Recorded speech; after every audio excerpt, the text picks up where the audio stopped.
আসলে ধর্ষণ যে হয়েছে এরকম ছোট একটা বাচ্চা, এটা তো খুবই দুঃখজনক।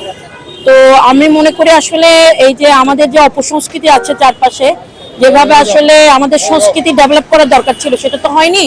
সে কারণেই কিন্তু এই ধরনের ঘটনাগুলো ঘটছে।